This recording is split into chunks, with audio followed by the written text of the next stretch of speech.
So welcome friends. Welcome to the Kizuna India-Japan Study Forum.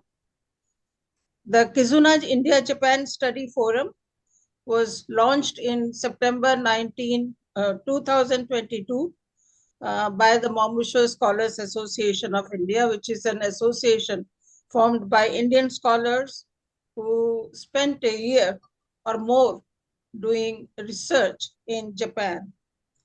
The objectives of the forum are to explore, document, and to bring to light the lesser known or under-researched aspects of historical and cultural interactions between India and Japan, and disseminate the findings through lectures, seminars, conferences, publications, and digital and print media. And in a span of 4 years, the forum has held 3 international conferences and 1 international symposium. Papers from the first 2 conferences are already published in form of the books and also accessible on the internet. The Kizuna Forum also holds lectures on monthly basis. Today's talk by Professor Lal Ghimire is the 28th under Kizuna lecture series. He will be speaking on Buddhist heritage, pilgrimage, and soft diplomacy, reimagining Japan-South Asia civilizational connectivity. So let me welcome the speaker, Professor Lal Ghimire, who is a distinguished academic, tourism expert, and education leader from Nepal. He is the founding member of the Japanese Studies Association in South Asia. His research focuses on tourism, Buddhist pilgrimage, particularly the Shikoku 88 Temple Circuit in Japan, Lumbini, the birthplace of Buddha in Nepal, and culture and heritage tourism. Welcome, Professor Ghimire. And now let me welcome and introduce the chair, Professor Yasuko Fukuyama.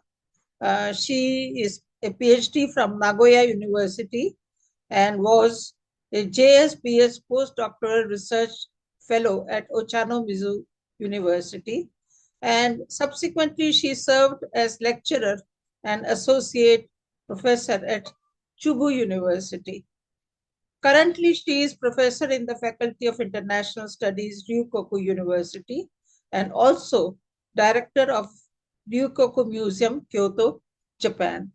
So I welcome you, Yasuko-san, and I also request you to conduct the proceedings of the seminar, or today's seminar. Thank you. Thank you very much, Sushira-sensei. Namaskar, good afternoon, everyone.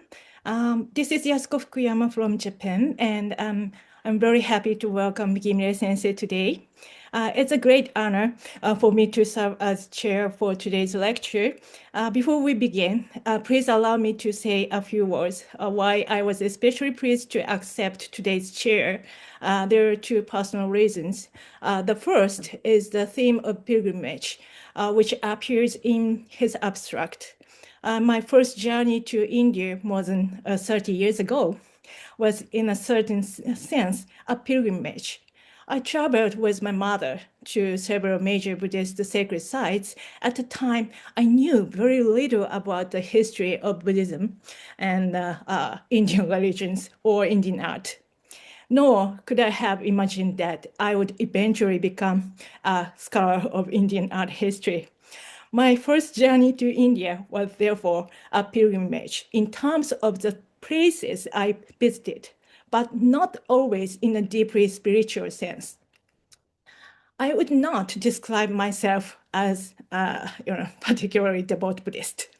Looking back, however, I now realize that the journey profoundly changed the course of my life. Pilgrimage can mean different things to different people. Even today, temples in Japan organize pilgrimages to Buddhist sacred sites in India and Nepal. Some people travel for faith, others for history, culture, or personal interest. Yet, pilgrimage continues to connect people with these sacred places. Interestingly, organized pilgrimages by Japanese Buddhists have a history of more than a century. From the early 20th century, Japanese monks, Buddhist scholars, and lay people began traveling in groups to India. These journeys become possible partly through the development of maritime routes connecting Japan and South Asia. Many of these early travelers visited Buddhist sacred sites. In many aspects, they traveled to almost the same places that Japanese Buddhist pilgrims and cultural travelers continue to visit today. The means of transportations have changed dramatically, and the landscapes surrounding these religious sites have also changed. Yet, the journeys themselves have continued across generations. Pilgrims, therefore, connect not only countries, but also different periods of history. Through these sacred places, we become connected with people who walked the same path long before us. My second personal reason is also connected with pilgrimage, but this time with pilgrimage in Japan, the Shikoku pilgrimage, which links 88 Buddhist temples. I spent the first 18 years of my life in Kagawa, the smallest prefecture in Japan and one of the 4 prefectures on the Shikoku Island. And currently, I'm living in Shikoku. As a result, the culture and the landscape of Shikoku pilgrimage have always been part of my everyday life. Pilgrimage routes or old stone signposts and lodging for pilgrims are familiar sites where I grew up. Today, Ghimire Sensei will explore pilgrimage not simply as a religious practice, but also as a form of cultural connection, one that links places, people, traditions, and histories across national borders. One that his lecture will encourage us to reflect on how our shared Buddhist heritage can contribute to intercultural dialogue, mutual understanding, sustainable tourism, and closer relations between Japan and South Asia. I'm sure that everyone here is looking forward to his lecture, so I will now bring my own remarks to a close. Ghimire Sensei, the floor is yours, please. Namaste. Very good afternoon, everybody. Konnichiwa. It's my pleasure to give a talk today in this particular set of group of people joining all the way from Japan to South Asian different countries. Thank you so much, Sushila Sensei and Yasuko Sensei, for introducing me and talking a little about my work and then the purpose of today's talk. Actually, when I did my one of the postdoctorate about Shikoku pilgrimage and I was comparing of Lumbini, the birthplace of Buddha, and Shikoku pilgrimage in my first postdoctorate.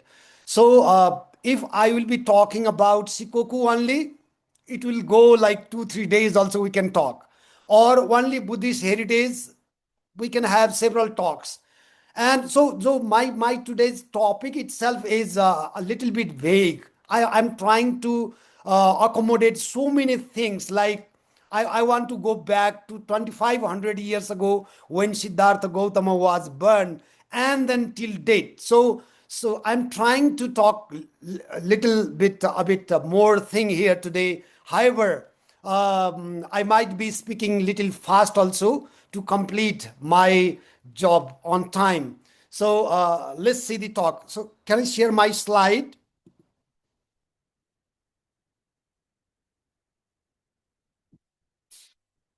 Sir? Share what? Video में हुन्छ त्यो video भइराखेको ठाउँमा हुन्छ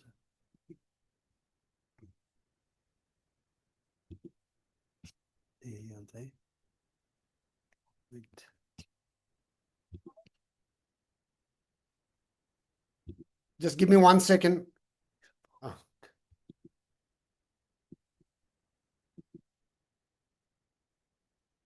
Here.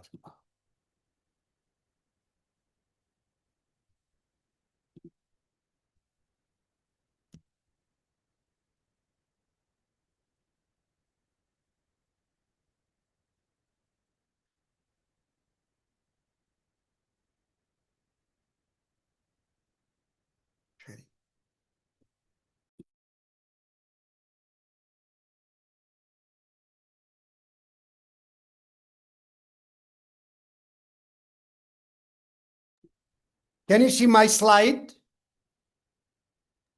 Yes, we can see. Okay. So I already talked about the my topic, and so there are some argument that I want to raise today. When we talk Buddhist heritage, it is not just a pilgrimage or religion. It is a strategic cultural asset that strengthens Japan and South Asia relations beyond the economic cooperation and geopolitical engagement. Likewise, I'll be talking about pilgrimage network that exists in India and Nepal, that is the one Buddhist circuit, and Shikoku pilgrimage. These are the shared Buddhist heritage that foster cultural diplomacy, intercultural dialogue, sustainable tourism, and regional cooperation. It's a kind of people to people connectivity as well. And ultimately, the term soft diplomacy, when we talk, it complements economic and strategic partnership by building trust through shared culture, education, and heritage. Another aspect is, another component that I can join is Himalaya to Pacific cultural corridor that reconnect Japan with South Asia. For this, why today's conversation matters so much, why it is important is we have a shared Buddhist heritage as a bridge for cooperation. And this cooperation is possible with three other components. They are greater need for trust, rising importance of soft diplomacy, and geopolitical competition. When we talk about civilization and diplomacy, people think they are just government thing or economic thing or military thing. However, it go beyond that through shared values, memories, and shared landscapes. Buddhist heritage is a living civilizational resource and provides a unique civilizational foundation for trust, dialogue, and peaceful cooperation. The transmission of Buddhism from South Asia to Japan was just not moving of the religion. It was the movement of idea, ethics, traditions, architecture, knowledge, and philosophical thoughts. So now we can think one question: can Buddhist heritage become Asia's most enduring bridge for soft diplomacy that fosters peace, trust, dialogue, and people to people cooperation? I want to go back before going to the main lecture, that is foundation of human connectivity. We have shared values. Everybody, we have shared values. That is the basis is Buddhist values. It has like compassion, faith, mindfulness, peace, interdependence, non-violence, harmony, friendship, wisdom. These all contribute to shared value, and ultimately it will contribute for cultural diplomacy, regional cooperation, and peace building. In this situation, if we go back to the history, if we see the timeline of transnational knowledge network, the Buddhist transfer of Buddhism, 6th century BCE, Siddhartha Gautama was born in Lumbini. Currently, it is in Nepal. However, during his time, there was no boundary. After that, he got enlightenment in Bodh Gaya, currently in India. When Buddhism started, but it was not spread, the Emperor Asoka in 3rd century BCE, he was the miracle person, key person to transfer Buddhism especially in Asia, Central Asia, Middle East, even in up to Sri Lanka. Then other monastic universities like Nalanda, Takshashila, and other universities as well, they transmitted this Buddhism across Asia. Then another role is like Chinese pilgrims. I don't say pilgrims only, they are the travelers. They made one travel log also, they wrote book, and then their travel itinerary and the notes indicates they played a key role to transfer Buddhism from South Asia to China and even up to Japan. And now the modern Buddhism started. So long before modern nation states, at that time, no states, no country was there, but Buddhism connected Asia through networks of pilgrimage, monastic learning, translation, trade, cultural exchange up to Japan. Here we can see the mechanism of Buddhist civilizational connectivity. Buddhism spread not by conquest, but primarily through persuasion, learning, pilgrimage, translation, and cultural adaptation. Here you can see the map. This map illustrates that Buddhism did not spread through a single route or single way.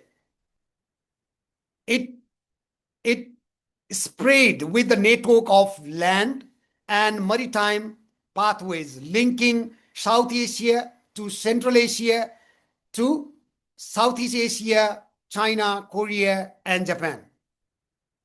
Here we can see the pyramid of the spreading of Buddhism, like Lumbini, Nepal. Buddha was born.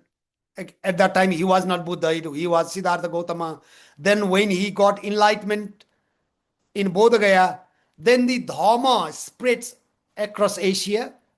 Chinese and Korean, they became the cultural bridges to transfer this Buddhism, and Buddhism reached to Japan in 6th century. After reaching Buddhism in 6th century in Japan, Buddhism became an integral part of Japan's philosophy, ethics, art, architecture, education, and pilgrimage. More than 2,500 years of Buddhist civilizational connectivity continue to inspire cultural exchange, mutual understanding, and regional cooperation. However, when Buddhism reached to Japan, they accepted Buddhism in their own way, in their identity of like soft power. Japanese civilization is influenced through two different civilizations. One is Chinese and other one is Indian civilization. And Japanese, rather than simply adopting foreign traditions, they selectively adopted and transformed them into a uniquely Japanese cultural identity. Buddhist values profoundly influenced Japanese philosophy, ethics, aesthetics, architecture, literature, tea culture, meditation, and pilgrimage. These cultural assets now continue important source of Japanese international soft power and cultural diplomacy. Contemporary Japan continued to balance its Buddhist heritage with globalization and multicultural influences. Now in Japan, you can see Japan is highly influenced by Western culture as well. Japan demonstrates that civilization becomes stronger not by rejecting external ideas, but by creatively transferring them into their own cultural identity. Japan's soft power is not built solely on anime, technology, or cuisine. It is also rooted in centuries of Buddhist inspired ethics, aesthetic, and cultural practices.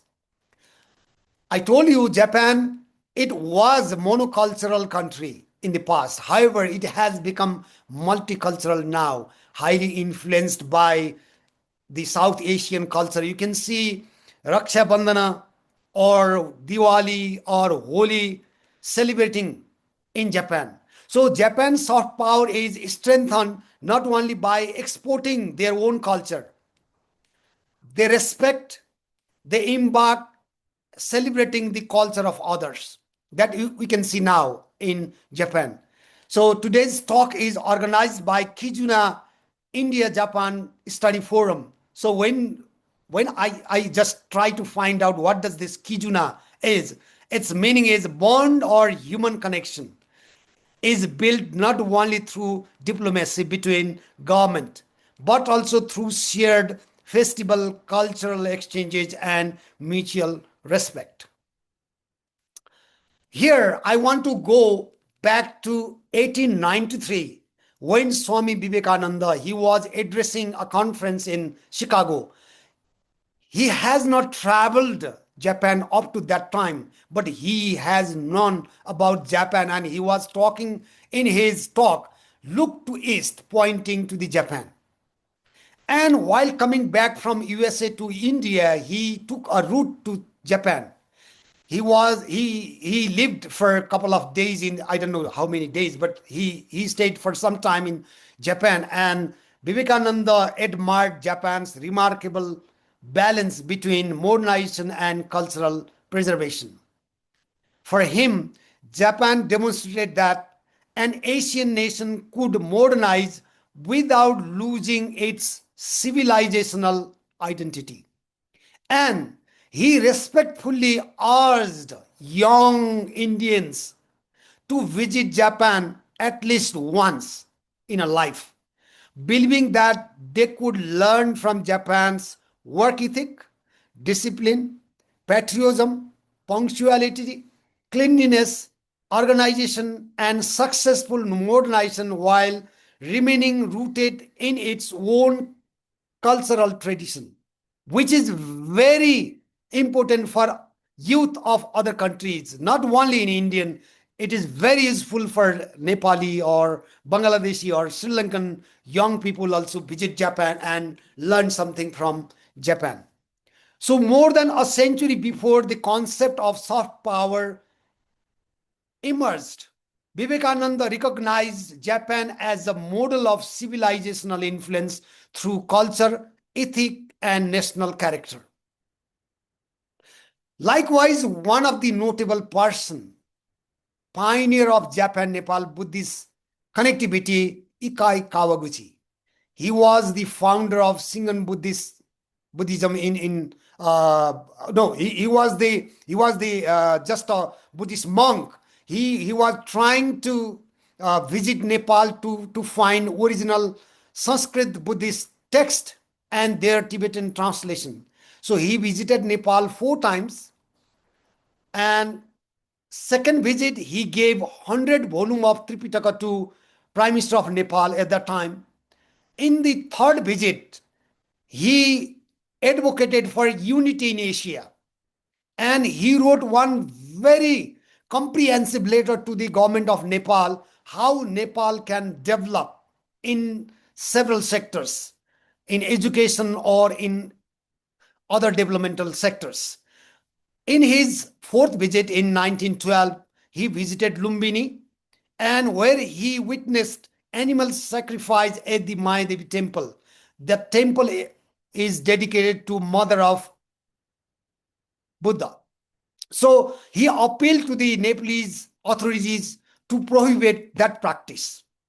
And also in his recommendation in that letter, Nepal government decided to send 8 Nepali students in 1902 with, for them, Nepal government paid all the expenses, and Nepal sent 8 students in Japan for the further study also. So his effort contributed to early Japan Nepal people Buddhist and intellectual connection. Kawaguchi's journey demonstrated how Buddhist scholarship, pilgrimage, cultural exchange, and personal engagement can become foundation for long-term Japan-Nepal connectivity. There are some similarities of like that we can see in Nepal, India, and Japan. So Japan, when Buddhism spread to Japan, several Hindu deities were interpreted and incorporated into Japanese Buddhist tradition through cultural adaptation and syncretism. Hindu deities like Shiva, Indra, Saraswati, Ema, they have become the Japanese culture and tradition with Japanese name. Japan did not merely receive Buddhism, it localized, reinterpreted, and enriched a shared Asian civilizational heritage. We can see here 2 pictures I just got from, one is from Nagoya, Toganji temple. There we can find Shivalinga. In a Buddhist temple, we can see Shivalinga. Similarly, this temple, second temple is Benzaiten in Kyoto. Japan believe 7 lucky gods. So it is a kind of adaptation of Hindu tradition in Japan.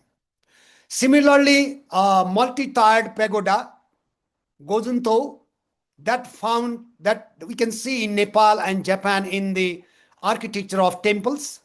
One temple in Chikuranji in Shikoku pilgrimage, that is temple number 31. And you can see Pashupatinath temple in Kathmandu and Natapola temple in Bhaktapur. These shared tradition illustrate that cultural connection extends beyond religion into architecture, ritual, and everyday life. Similarly, we can see one of the festival and tradition, public procession, that similar happens in Nepal. That is the Kumari Jatra and Rato and Seto, 2 types of Machendra Jatra that we can see in Kathmandu. Jagannath Puri Yatra in Jagannath Rath Yatra, that is in Puri, India, and Jion Matsuri in Kyoto, Japan. Across Japan, Nepal, and India, sacred festivals continue to unite communities through shared tradition of faith, procession, and cultural celebration. Some other traditions are similar. We can found in Japan and South Asia. Groundbreaking ritual, that is Jichinsa in Japan and Jog Puja in India and Nepal before construction begins. Tradition of like traditional flooring, that is Tatami Japan, Sukul Mandro in Nepal, Charpai mattress in India, which are similar customs of sitting close to the ground. Expression of gratitude before meals is Itadakimasu in Japan, which is similar to offering the first portion of food to deities and ancestors in Nepal and India. Similarly, Shintoism and Hinduism, they share similar thing, that is nature, river, and mountains. So when we talk about Buddhist pilgrimage creates connection among people, culture, economics, and nation while promoting peace and mutual understanding. This Buddhist pilgrimage, it is the form, it is combination, it supports for spiritual transformation, peace building, shared heritage, learning, knowledge and exchange, local economic development, walking meditation, regional cooperation, cultural diplomacy and dialogue, identity and belonging. this is a big topic for the Buddhist pilgrimage. However, I want to focus on Shikoku. There are 88 Buddhist temples in Shikoku Island.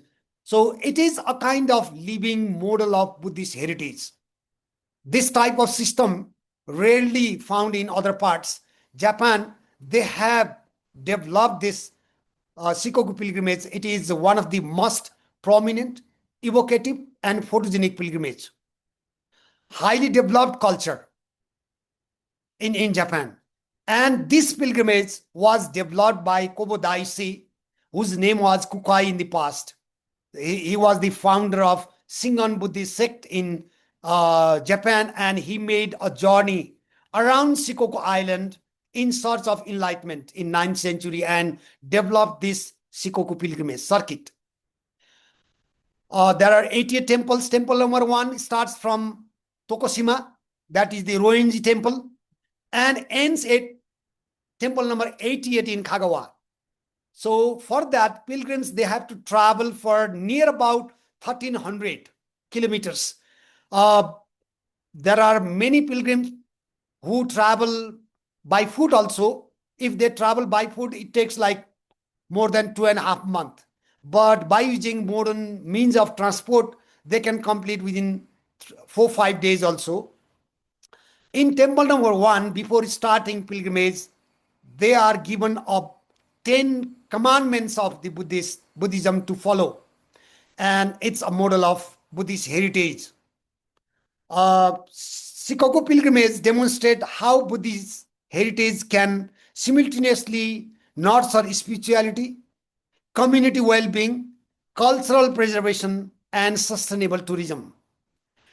In that case, you can see one picture here. Pilgrims, they wear a kind of attire. All the pilgrims, when they go in Shikoku, they wear this type of attire with hat, and then when they wear this, they become equal. Either foreigner or Japanese, whoever, they become equal. And always while walking, they believe, walking together with Kobo Daisei, they believe that symbolically traveling together with Kobo Daisei during that journey. And what Nepal or South Asia, India, they can learn from Shikoku pilgrimage is that is a kind of a model of sustainable management. They have managed visitor management, environmental conservation, and making it responsible tourism. Similarly, preservation of the living heritage is like protection of both tangible and intangible heritage, living traditions through community participation. The best example is that. Involving local residents, temples, small business, volunteers in the community-based economy. Infrastructure development also, very well marked trail we can find there. Pilgrims accommodation also, information centers, signage, safety, everything managed very well. Spirituality and central values, cultural values, that is promoting reflections, learning wellness, and intercultural understanding beyond sightseeing. It is not just only touristic purpose, it is a kind of spirituality and cultural values. So this could be regional branding. It can be adopted in other parts also. Shikoku pilgrimage demonstrates that Buddhist heritage is not only a spiritual tradition, but also a powerful model for sustainable development, cultural diplomacy, and regional cooperation across Asia. Here, I just put 3 iconic pilgrimage destination, Buddhist pilgrimage destination. One is Lumbini, birthplace of Buddha in Nepal. Bodh Gaya, where Buddha got enlightenment in India. And birthplace of Kukai. This is temple number 75, Shikoku pilgrimage, very near our today's chairperson, Professor Yasuko. Also, his home is also near temple number 75. You can see these 2 different Buddhist circuits. One is in Nepal and India, connecting major Buddhist circuits, Buddhist sites, that is Lumbini, Bodh Gaya, Sarnath, Kushinagar, other Vaishali, and these other important sites in Nepal and India, Likewise, Shikoku 80th Buddhist Circuit. When we can have connection between these two different Buddhist circuits, a new Buddhist connectivity framework can be formed, and a transnational Buddhist pilgrimage network can be transformed, shared heritage into sustainable tourism, cultural diplomacy, academic collaboration, and enduring people-to-people friendship. Lastly, I want to talk another important component of today's talk is reimagining Himalaya to see civilizational connectivity. This is also another civilizational connectivity between Japan and South Asia. This framework envisions a broader networking between Nepal, India, Bhutan, Sri Lanka, Bangladesh, Japan through shared Buddhist heritage, pilgrimage, maritime history, education, tourism, and cultural diplomacy.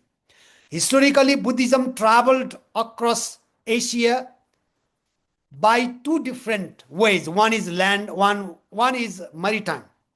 So same thing if we use this time also. However, depending upon the current situation, our regional tourism cooperation can be developed, academic networking, digital heritage protection, youth exchange, Buddhist diplomacy, sustainable tourism initiative, peace-oriented development.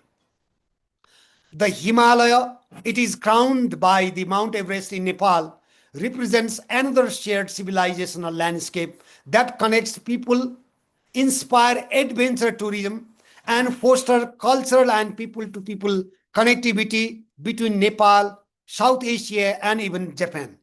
So Japan can play an important role as a bridge linking advanced technology, society with spiritual and ethical tradition rooted in Buddhism. There could be several opportunities between Japan and South Asia for the soft diplomacy. One is joint research. Second one is Japan-South Asia pilgrimage exchange. Third one is cultural diplomacy, collaborative heritage conservation, development of traditional Buddhist pilgrimage network, strengthening people-to-people connectivity, digital heritage documentation and virtual pilgrimage projects, peace, education, and intercultural dialogue. Towards the shared Buddhist future, Japan and South Asia, we have shared heritage and shared responsibility.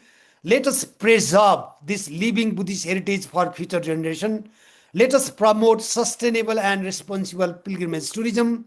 Let us strengthen cultural diplomacy through mutual respect and understanding. Let us encourage academic collaboration and knowledge exchange. Let us empower local communities through heritage-based development. Let us advance peace, compassion, and intercultural dialogue inspired by Buddhist values. Buddhism is not merely a shared past between Japan and South Asia. It is a shared future for peace, cultural cooperation, and sustainable development. While concluding, current situation is like we have the geopolitical competition, social fragmentation, environmental crisis, ethical uncertainty. This can be breezed. This can be developed through offering alternative framework by the Buddhism, that is compassion, coexistence, wisdom, peace, respect, and people-to-people connectivity. The relationship between Japan and South Asia should move beyond transnational diplomacy towards deeper civilizational partnership. Buddhist pilgrimage, sacred heritage, academic exchange, and cultural diplomacy provide powerful tools for building long-term mutual understanding and regional cooperation. From Lumbini to Bodh Gaya and Shikoku, Buddhist pilgrimage routes symbolize not only journey of faith, but also pathways of dialogue, peace, and human connectivity. Reimagining Japan-South Asia civilizational connectivity through Buddhist soft diplomacy can continue significantly to cultural understanding, regional harmony, and global peace. At last, my special thanks to Professor Sushila and Dr. Ashok Jain for inviting me for this today's talk, and today's chairperson, Professor Yasuko Fukuyama, and all the participants for your valuable time through engagement and commitment to strengthening Japan-South Asia friendship and collaboration. My closing statements are: may our shared Buddhist heritage continue to inspire peace, dialogue, and enduring friendship between Japan and South Asia. Heritage connects our past, pilgrimage enriches our present, and diplomacy shapes our future. Thank you so much. Arigatou gozaimasu.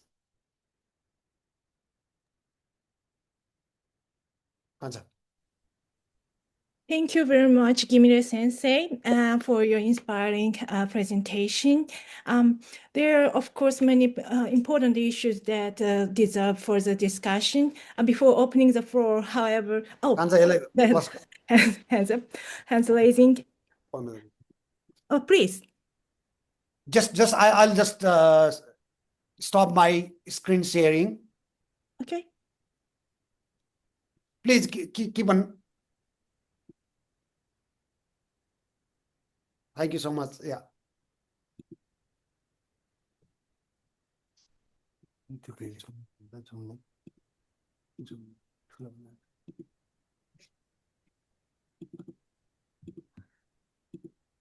Yes.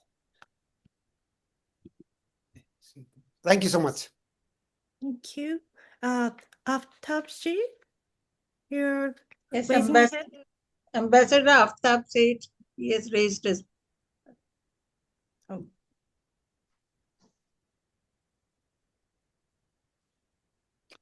Please unmute yourself. Oh. Ambassador, please unmute yourself. Yeah, there we are. Now you can hear me. Fukuyama Sensei,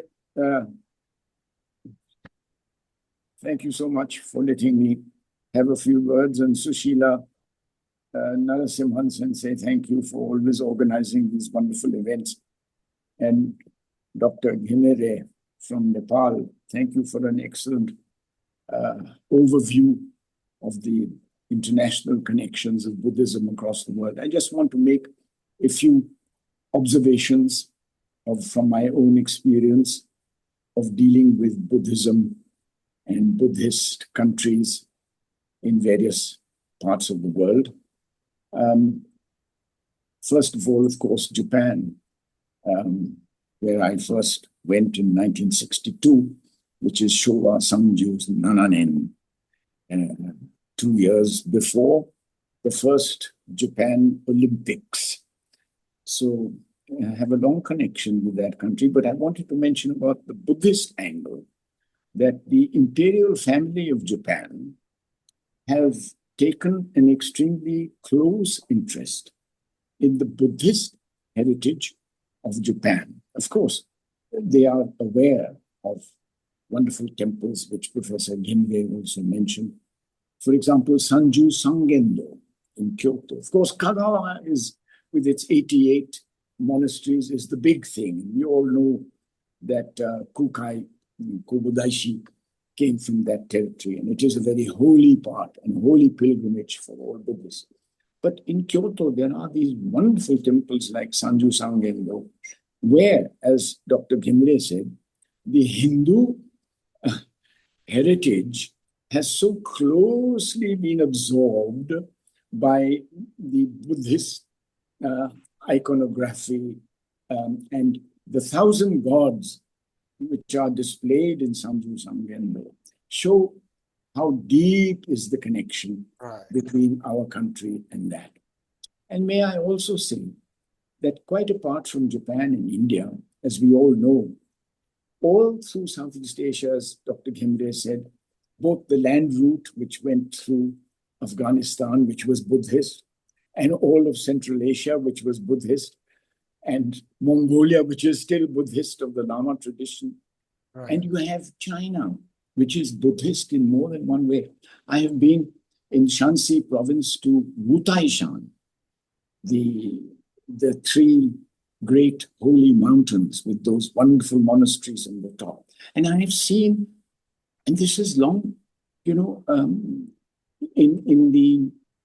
the early part of this century, the fervor, the religious fervor with which young people would climb these high mountains to go up to the three holy mountains in Shanxi province in China. And I have seen, in fact, we were together with the then president of Vietnam, Chan Duc Luong, who made a visit to India in December 99. And my wife accompanied Mrs. Chan Duc Luong to Bodh Gaya.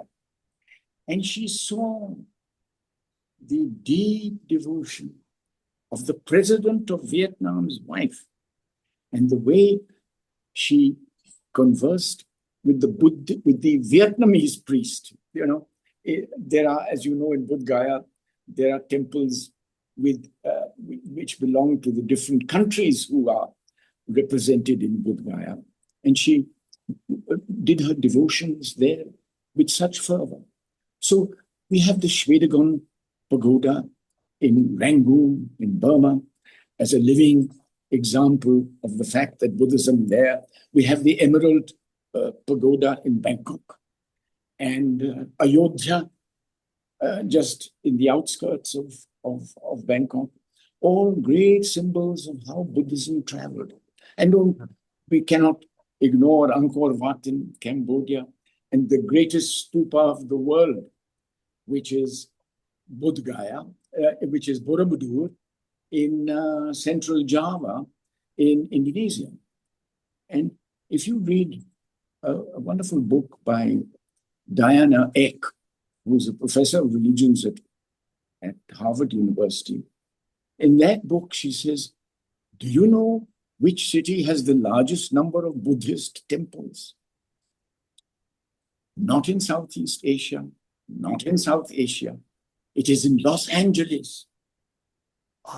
Yes, it is in Los Angeles because we have huge Vietnamese populations, Japanese, Chinese, Nepalese, all kinds of people from all over the world. So we have this number of temples there. And great work for the Buddhists is going on at the Oxford Center of Buddhism. Richard Gombrich was a great scholar. And the husband of Aung San Suu Kyi, Dr. Michael Aris, who spent many years in Bhutan studying Bhutanese Buddhism. He's the one who set up the Oxford Center for Buddhism, where great scholarship is going on even today. So while we celebrate the connections between Japan and South Asia, we have to have Southeast Asia and remember that much of the Middle East, unfortunately, the Taliban knocked out the Bamiyan Buddhas, but all that was Buddhist territory. It had spread all over the world. And some people say that Jesus Christ got his knowledge of compassion and turned the Hebraic Mosaic law of an eye for an eye and a tooth for a tooth to turning the other cheek. Turning the other cheek, the compassion and the non-violence, which is a central tenet of Buddhism. Maybe the Christians may not like it, but maybe it influenced Jesus Christ. Who knows? That is for historians, not myself, to talk about. But you're right, Professor Ghimire, to talk about Vivekananda. You remember, on his way to Chicago in 1893, he stopped in Japan. And he didn't pick up the head of the temple in Kamakura. And so they went together and they spoke in Chicago. And the Japanese representative spoke about Buddhism in Japan. And Vivekananda spoke about the Hindu tradition and the great combinations that there are between the two. And your country, Dr. Ghimire, is a perfect example of how Buddhism and Hinduism live together in a symbiotic relationship of mutual respect and mutual understanding. So, Professor Fukuyama, thank you for coming all the way from Shikoku, the holy land of Shikoku, Right, yeah. the holy land of India, to help us understand these wonderful connections that we have, linking us all together. Oh, Sonam Wangchuk is Buddhist from Ladakh. Please remember. And his entire movement that he has inspired is Buddhist. It is non-violent and it is peaceful. What greater tribute can we pay to Gautam Buddha than to say today what is happening in India is inspired by Gautam Buddha and what he did to change our world. Thank you very much for allowing me to speak. Thank you. Thank you.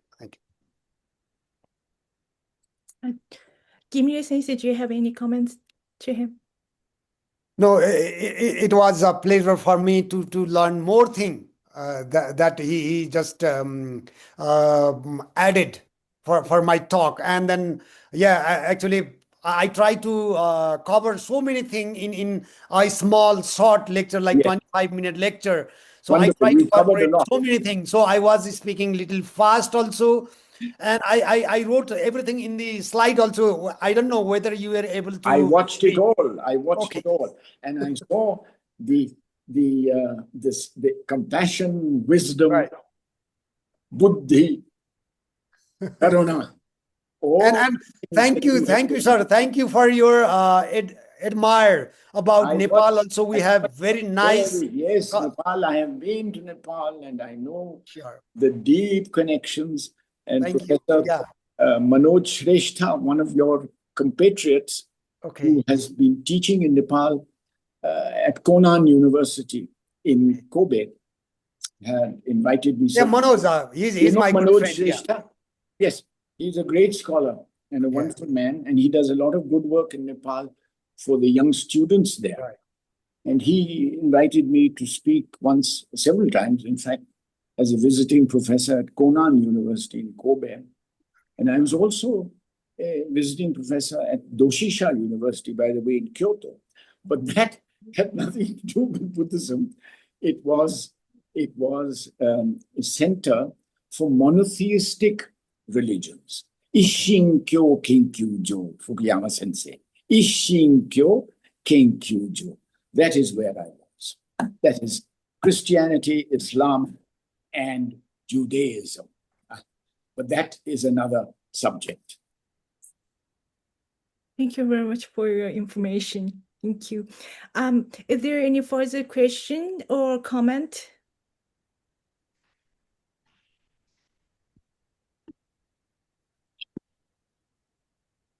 Anyone? Oh, Jain Sensei, please. Jain Sensei, wow, I haven't seen him. Well, thank you. Now I can see him. Thank you. Well, excellent presentation, excellent intervention. You see some of the dimension that you mentioned. There's some lot of. I don't know. My face is not coming. Anyway, it doesn't matter.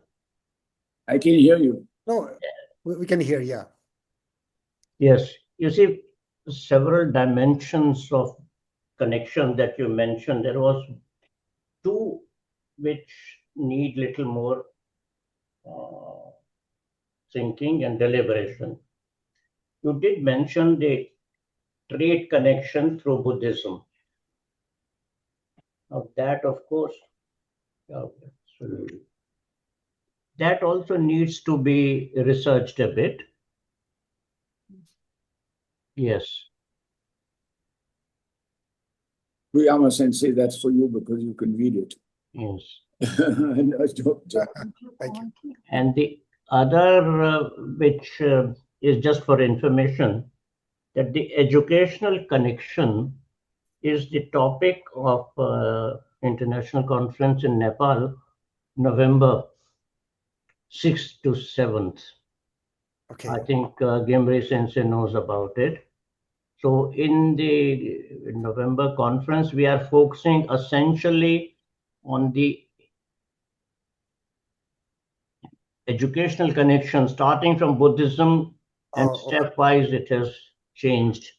Because we believe the whole program of our Kizuna forum is built around the dimension that you mentioned, whether it's travel, whether it's trade, whether it's education, whether it's architecture. And I think that's, in a sense, what you have done is you have covered the canvas of our forum. And I think gradually we keep on building all these elements. And people like you and Fukuyama Sensei, their collaboration, their help, and so on is gratefully acknowledged. Thank you so much. Thank you so much, sir. Actually, I have a question. May I? Please. My question relates to the two inspiring idea you presented today. One is your vision of Japan South Asia soft diplomacy, particularly through strengthening people-to-people connectivity by means of cultural and educational exchanges. The other is your vision toward a shared Buddhist future in which a shared responsibility for our common Buddhist heritage becomes the foundation for future cooperation and mutual understanding. It seems to me that the young people will play a crucial role in realizing both of these visions. Could you tell us a little about how younger generations in Nepal engage with and sustain this shared Buddhist heritage today? In Japan, although young monks and the temple successors are often deeply committed to preserving Buddhist traditions, my impression is that many young people outside religious communities have relatively limited engagement with Buddhist heritage in their everyday lives.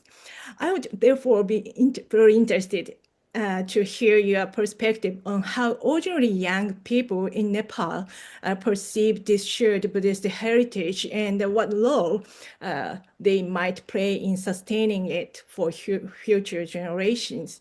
That is my question. Thank you so much, Fukuyama Sensei.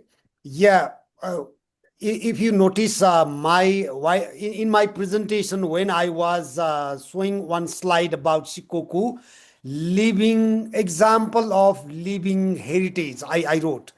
In various forum, I was talking about it.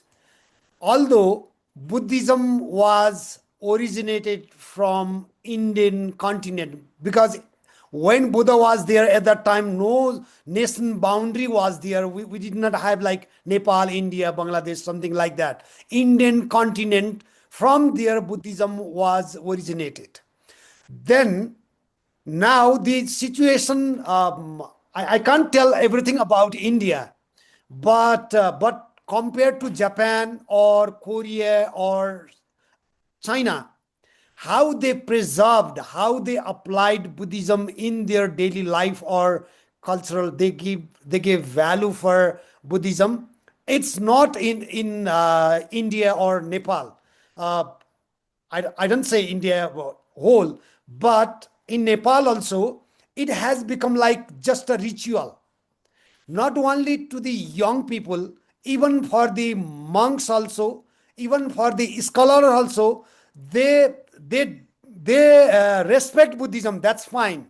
They respect Hinduism also. They respect the mutuality of these two religions and these all the things. But applying it in their real life or preserving the Buddhist values, it's lacking in India and in Nepal.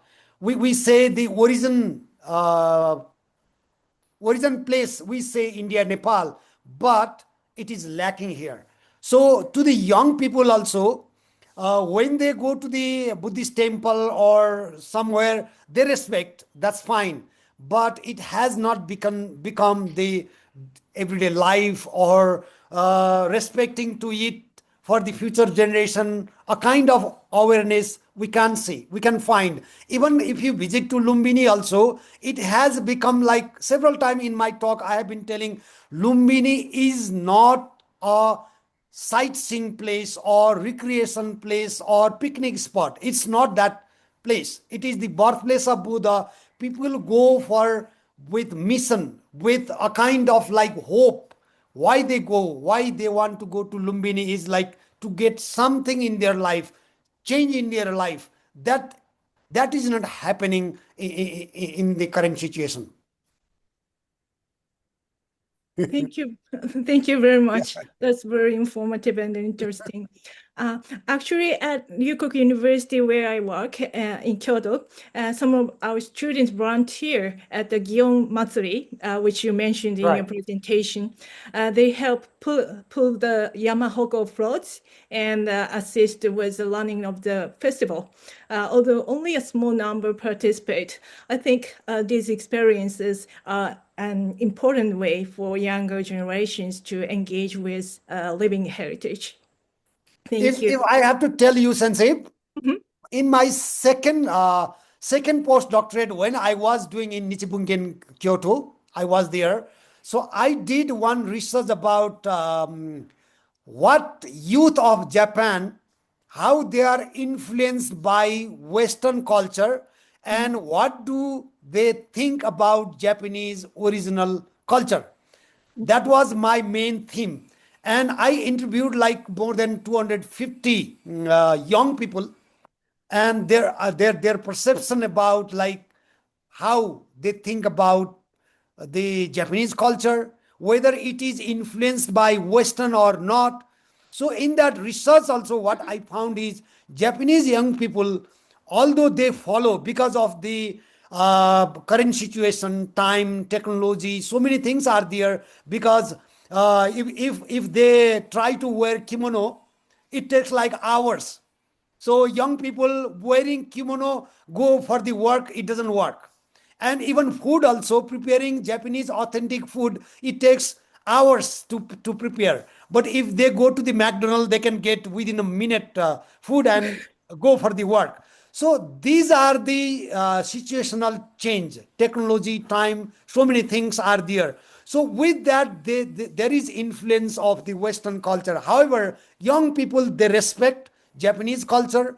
They want to preserve it. I found that in my second research also. Thank you. Jain sir, Ashok sir, Dr. Jain, he's raising hand. Well, I think it's a long discussion to decipher the values of Buddhism amongst the young people requires a totally different approach. Just Ambassador said, gave the example of what is happening in Jantar Mantar in Delhi. Now you can see that people who have gathered there are in spirit following Buddhism. Yes, yes. So that is where I'm saying, to decipher the impact of Buddhist thinking amongst the young, I don't think we should go by the external things. It's a very subtle influence, and I think I agree that confusing three things: Buddhist philosophy and core values should not be mixed with the name of religion. Neither they should be equated with rituals. So I think if we keep these three separate, ritual and the name or of the sect, so to say, separate, then the core values of Buddhism can be deciphered. And I think this is a challenge. And I believe that even the work culture in Japan shows elements of Buddhism.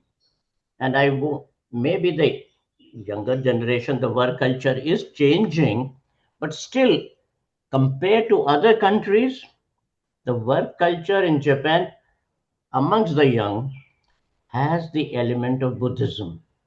But as I said, this is a long topic. Maybe when we meet in Nepal, we'll talk about it. Thank you. Thank you. Sensei, Fukuyama Sensei. Hi. I have one friend, Sushil Sakhe, who is joining today's talk. I can see his name in the screen. Sushil Sakhe, actually, he is the younger generation of Sakyamuni Buddha. This family name that fall. So he is the real Buddhist in Nepal. Because I believe with Hinduism. So, Sushilji, can you speak a little about Buddhism and young people, how they think about Buddhism that Fukuyama Sensei was asking with me? Sushilji, are you there? Are you listening?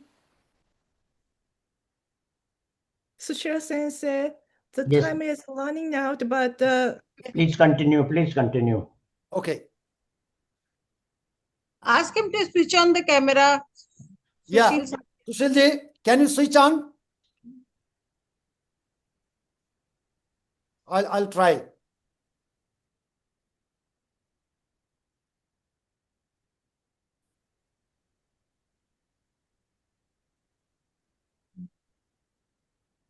Okay.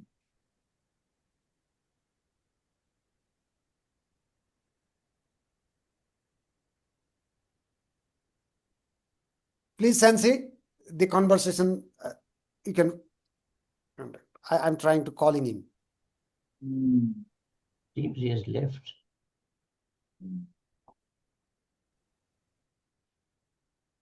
is Shakya Sensei there? Maybe he's not there anymore. Okay.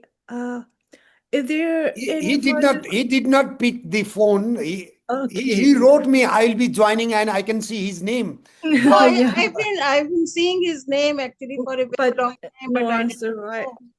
Yes. He's Is there there. any further questions or comments? The time is running out, so it seems no more questions. Thank you very much. Sushila Sensei, could you wrap up? Yes. So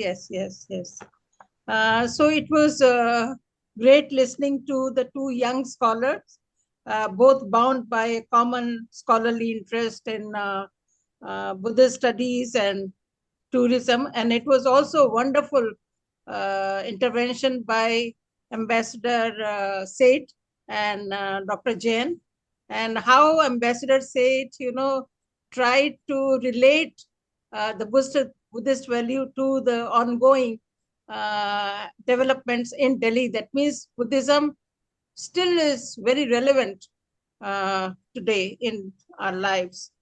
It was indeed a wonderful presentation, educating us about the Buddhist civilizational activities, not only among India, Nepal, and Japan, but as Ambassador Seth mentioned, and it was a great revelation for me because I did not know that it crossed beyond the Pacific to Los Angeles.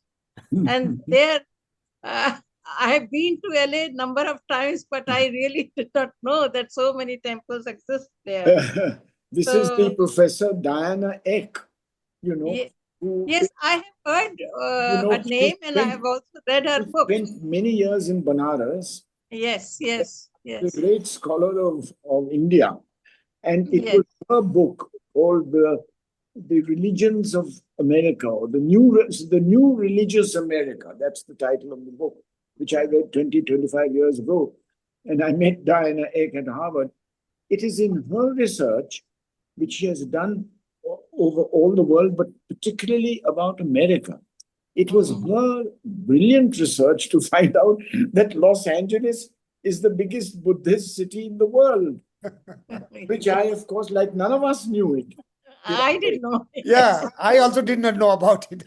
Yes. Thank you so much, Ambassador. Yes, thank you. So, and This Shikoku's Buddhist circuit is a walking pilgrimage, which is indeed a great thing. And then how they wear the special uniform, I mean, to feel that they are with Kobudaishi. So that is also something very remarkable.